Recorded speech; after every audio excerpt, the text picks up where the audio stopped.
Bonjour chers collègues, chers camarades. Nous voilà une fois de plus réunis ici pour la remise de fournitures scolaires aux écoles privées et publiques.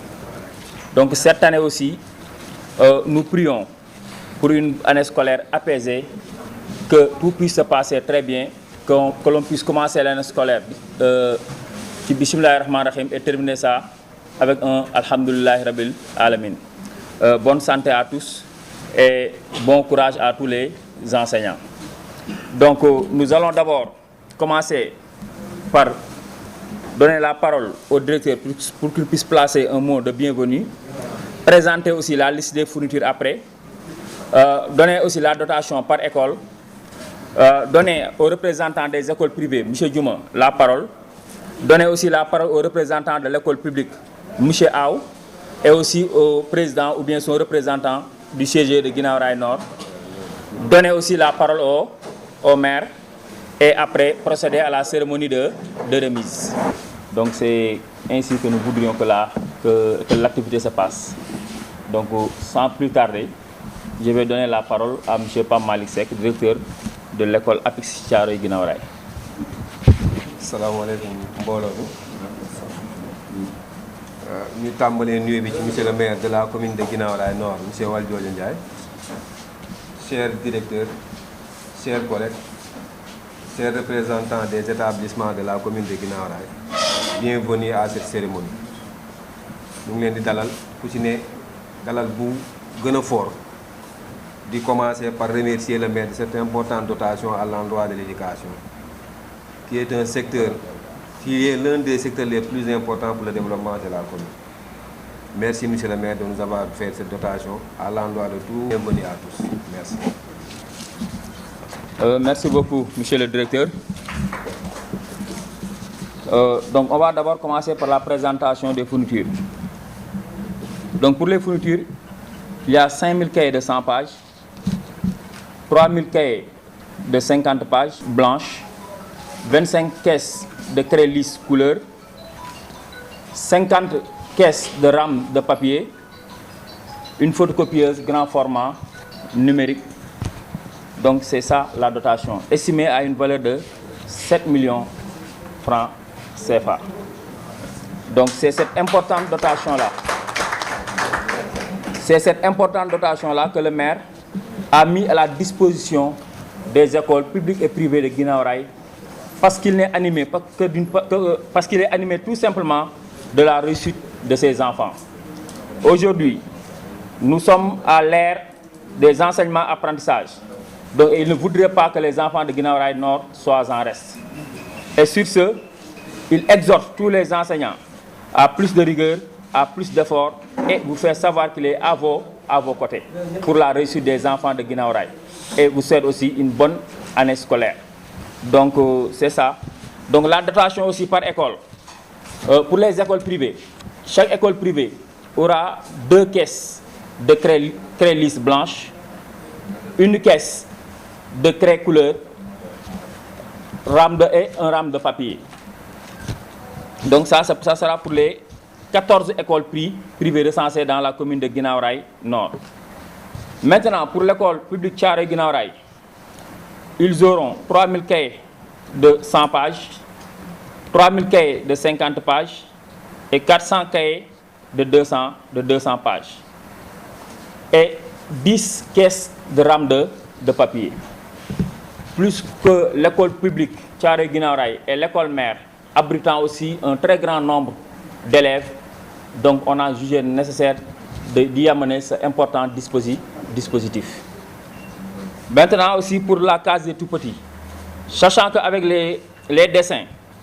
les enfants travaillent avec les rames de papier. Donc on leur a octroyé 16 caisses de rames de papier. Parce qu'avec le préscolaire, ils ne travaillent que sur des feuilles blanches.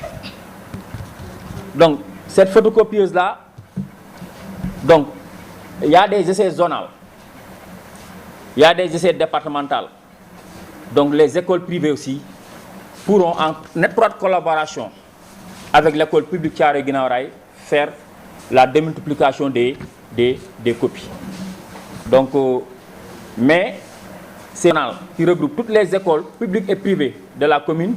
pour les essais départementaux qui regroupent toutes les écoles publiques et privées de la commune. Donc en parfaite collaboration, les tirages des épreuves pourront se faire à l'école Thiaroye Guinaw Rail avec aussi l'appui de la commune de Guinaw Rail, Nord. Donc c'est ces mots-là que je voudrais d'abord placer. Et on va donner la parole à M. Djouma, représentant de l'école, des écoles privées. M. Djouma, vous avez la parole. Bon, assalamu alaikum wa rahmatullah. Nous ngi nuyu mbolo mi ñep di tambalé suñu nuyo monsieur le maire Valdiodio Ndiaye et ses adjoints monsieur Moussa Dieng ak collègues directeurs yi fi nek yep enseignants ñep ñu ngi leen di nuyu di am mbégte lool ci tew fi tay di wax ci tous les écoles associatives et privées et franco-arabes en même temps di saluer geste bi muy geste boo xamante ni mun naa ni c'est une première quand même parce que daan nañu jox mais daawul eggul fii mais jamono moo doxee noonu tamit jamono ji nekk ak li mu laaj ndax dañoo daje fii ñu def ay expression de besoin ñu xamal ni écoles yi léegi seen évaluation yi ils ont d'énormes problèmes parce que dañu war a di photocopier dañu war a am ay imprimantes parce que lépp dañ la koy balancer ci net bi da ngay jël say épreuves après nga dem multiplier ko maintenant su fekkente ni maire bi gis na loolu ba jël photocopie boo xamante ni multifonction la dessiné ko ak école yëpp loolu geste la boo xam ne nii dañ ko war a saluer parce que mënoon na bañ a yegg foofu parce que ku si nekk tamit yaa ngi doon démerder di def say photocopie mais lii ça va nous soulager moment bi ngeen ko def tamit si moment bu am solo la parce que au sorti des 3 mois de vacances ñun xam nañ ko nous les écoles associatives et privées ñetti weeru vacances yi galère la boo ci génnee les caisses sont vides amul dara facture yaa ngi fële taxaw di lay xaar kon bu tey jii tey ñu ñëw jox la doter la craie jox la ay rames de papier jox la lépp loolu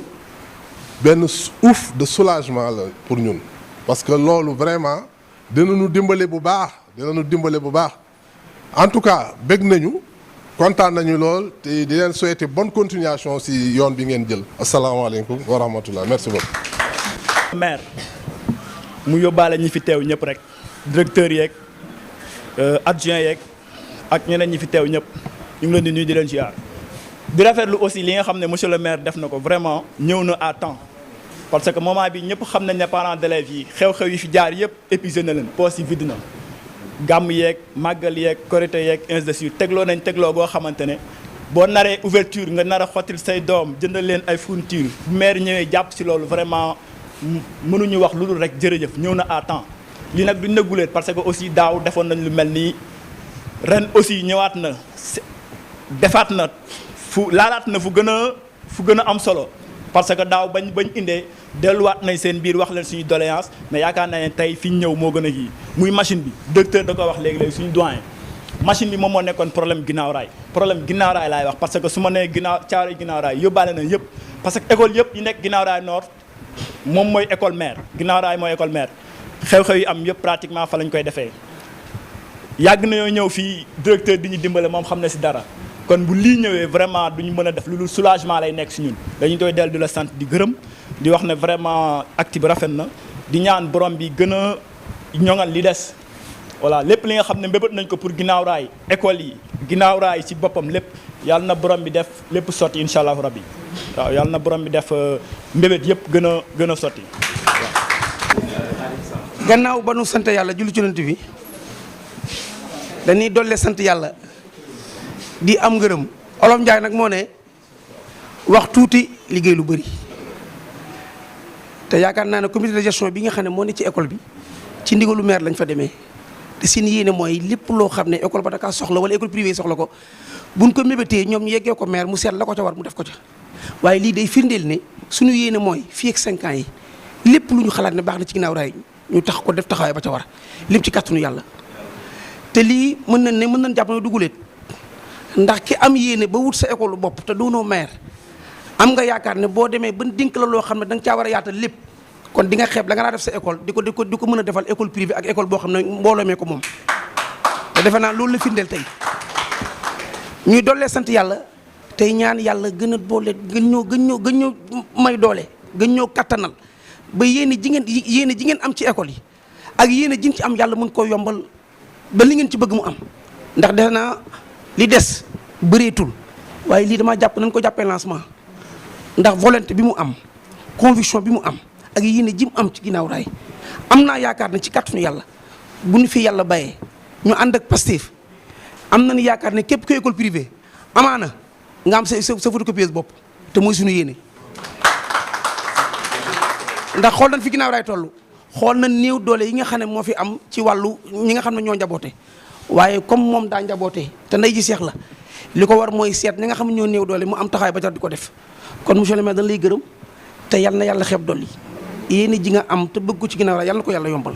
te ci des ñu ngi ci loxo yàlla yal na ko yàlla mottali je vous remercie. subvention mais gis nañ ne aussi subvention bi mu leen joxoon fa ngeen ko dugal foofu la te aussi loolu la doon xaar ci yéen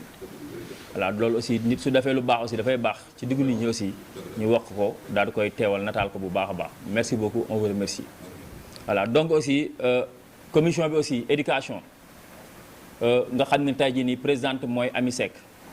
vice président bi aussi di Pape Malick Seck Maguette Seck nekk membre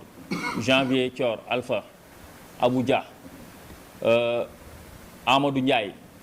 donc aussi ñoom ñëpp aussi ñu leen di remercier ci effort yi nga xam ne tey jii nii def nañ ko parce que aussi ñoom lañ doon toogandool di réunion ñuy def expression de besoin di waxtaan ba lii lépp génn ñu soumettre ko maire aussi ci xol bu yaatum aussi avec sa volonté aussi de participer activement dans l'éducation de Guinaw Rails Nord mu daal ciy def cette forte dotation vraiment di remercier cette commission là voilà donc janvier maa ngi koy tudd mi ngi nee ci ginnaaw voilà moom xam naa aussi xat-xat yee ko xawoon na téye tuuti rek voilà Abou Dia aussi di ko remercier tey mën naa ne coordination bi lii lépp moom la aussi ak monsieur Diatta enseignant fii nii ci école bi voilà ñoom ñëpp aussi di leen remercier donc dañuy jël kàddu gi rek jébbal ko maire mu wax comme que jot bëriwul ñu jébbal ko maire ñu def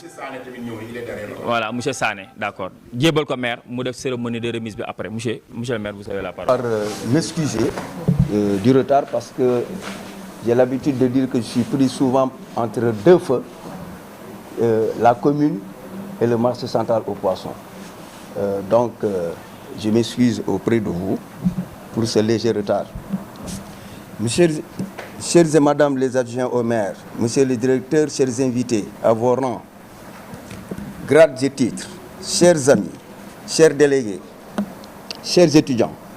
c'est avec un réel plaisir que j'assiste à cette belle cérémonie de remise de fournitures scolaires aux différentes écoles à travers le responsable ou privé. Cet événement marque un tournant décisif dans le cadre de nos activités qui consistent à accompagner les écoles car inscrits dans les 9 domaines de compétences. L'éducation qui est au cœur de tout développement mérite d'être soutenue, accompagnée, mais également renforcée en dotant aux établissements des moyens et des outils pédagogiques permettant aux élèves d'avoir un niveau très appréciable. À cet effet, j'invite la population à prêter une attention particulière aux différentes écoles, mais également aux élèves, en les accompagnant en cas de besoin. C'est la raison pour laquelle le bureau municipal, mais également la commission chargée de l'éducation, m'ont également accompagné, tout simplement pour ne serait-ce que relever un défi. Car nous avons trouvé une situation qui ne nous permettait pas de pouvoir quand même apprécier.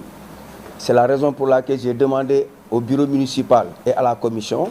de faire en sorte quand même que toutes ces écoles-là puissent être dotées d'outils pédagogiques qui pourraient peut-être aider les élèves, car la plupart des élèves sont quand même dans une famille très démunie. C'est la raison pour laquelle nous avons quand même fait cette dotation que je considère importante. Mais ce qui est sûr, l'année prochaine, nous ferons en sorte que les établissements privés, comme l'a si bien dit Moussa Dieng, soient dotés également de matériel, d'outils et de cahiers, de livres qui pourraient quand même aider les parents à mieux surveiller ces élèves-là, les accompagner, mais également les pousser quand même à avoir un niveau acceptable. Donc je remercie tout le monde, je remercie mais également les journalistes, je remercie tous ceux qui aujourd'hui ont contribué de près ou de loin à organiser cette cérémonie, et surtout la commission éducation, mais également le directeur de la case des tout-petits qui, à mon niveau, j'ai toujours dit que les gens devraient quand même se servir d'exemple de cette case des tout-petits, parce qu'il suffit tout simplement de rentrer dans cette case pour quand même avoir une idée claire par rapport à l'entretien, par rapport à l'aménagement, par rapport également à tout ce qui gravite tout autour de cette case, et même l'environnement immédiat. Donc, Monsieur Seck, je vous remercie, et en tout cas, mon équipe, mais également tous ceux qui sont dans cette commune, franchement, ont l'habitude quand même de vous féliciter. Pourquoi? Parce qu'ils ont constaté qu'au niveau de la case des tout-petits, il y a quand même un entretien régulier qui se fait. Donc, merci à vous. Merci à tout le monde.